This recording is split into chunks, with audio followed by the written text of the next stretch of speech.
Maayong hapon, sus kalami sa ako ang merienda. Saging nga hilaw in the house. Og, oh my God, ginamos. Di mo maibog ani nga kalami ani, oh my God. Way back home. Kalamansi. May lagyan mo kalamansi? May kalamansi, may mantika sa Landoy's Barbecue. Those were the days. No, sus lami kaayo.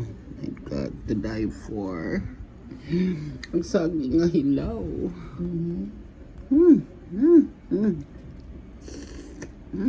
Sarap ano?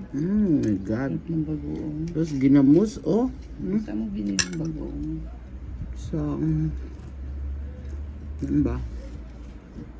Sarap yung mantika ng barbecue. Yung saging na hilaw to, no?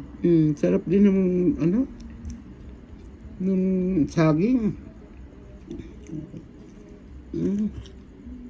Kung ay kamatis, my God. Just reminiscing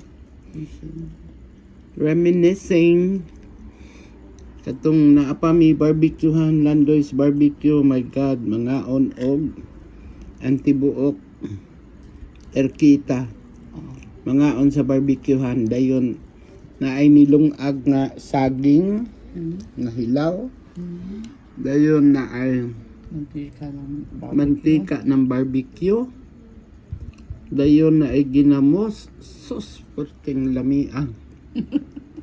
No wonder ang tataba ng mga erkita. Pero those were the best days. Ganyan ba ang lasang saging talaga? Matabang? Oo, kasi nga ano mo sa bagoong eh. Diba ang sarap? Gusto ko yung isa nga.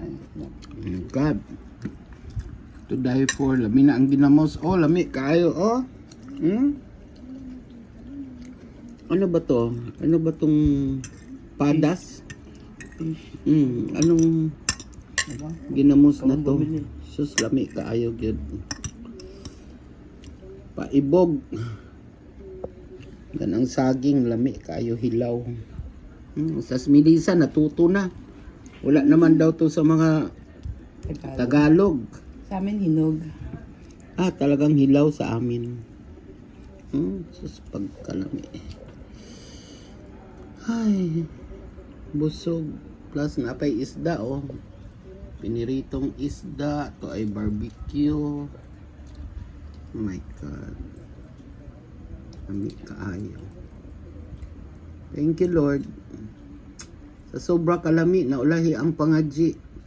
Pangadji? Thank you, Lord, ha? For this food we are eating now. In Jesus' name, amen.